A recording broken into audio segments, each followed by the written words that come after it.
கொள்ளு தோசைக்கு வந்து நான் எப்படி அரிசி ஊற வைக்கிறதுன்னு ஃபர்ஸ்ட் சொல்றேன். இது பாத்தீங்கன்னா ஒரு கப் இட்லி அரிசி எடுத்துட்டேன். இது வந்து வேச்ச அரிசின்னு கூட சொல்லுவாங்க. அது ஒரு கப் எடுத்துட்டேன். நெக்ஸ்ட் அரை கப் பாத்தீங்கன்னா கொள்ளு எடுத்துட்டேன். அதே கப்ல தான் எடுத்துக்கங்க. அரை கப் கொள்ளு போட்டாச்சு. நெக்ஸ்ட் உளுத்தம் பருப்பு ஒரு 1/4 கப் எடுத்தா போதுங்க. அதே கப்ல ஒரு 1/4 கப் உளுத்தம் பருப்பு எடுத்துக்கங்க. இதெல்லாம் போட்டு நல்லா மிக்ஸ் பண்ணிட்டு கொஞ்சமா பாத்தீங்கன்னா வெந்தயம் போட்டாச்சுங்க. அவ்வளவுதாங்க. இப்போ பாத்தீங்கன்னா இத நல்லா தண்ணி ஊத்தி 4 மணி நேரம் ஊறணும். இது 4 மணி நேரம் கழிச்சு தான் நம்ம அரைக்கணும்.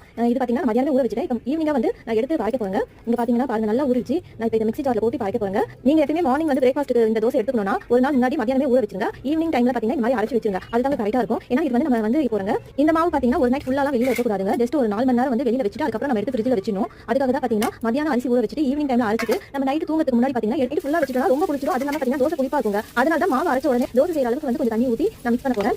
நல்லா மிக்ஸ் பண்ணிட்ட பின்னாடி நம்ம தோசை ஊத்த வேண்டியதாங்க. இதுக்கு பாத்தீங்கன்னா சட்னி வந்து நம்ம புதினா சட்னி இல்லனா கார சட்னி இல்ல ஏதாவது உங்களுக்கு தேவையான குழம்பு ஏதாவது இருந்தா அது கூட நீங்க வச்சு சாப்பிடலாம். ரொம்ப நல்லது இந்த உடம்புக்கு. இங்க பாருங்க நான் தோசை செய்யறேன். எப்படி வருது பாருங்க. இது பாத்தீங்கன்னா இந்த 4 மணி நேரம் இருந்ததே பாருங்க எந்த அளவுக்கு வந்து புளிச்சு சூப்பரா தோசை பாருங்க. தோசை கல்ல ஒட்டாத அளவுக்கு எப்படி வந்திருக்குன்னு நல்லா வந்திருக்குங்க. சோ நான் சொன்ன மாதிரி மெத்தட்ல நீங்க வந்து அளவு வச்சு போடுங்க.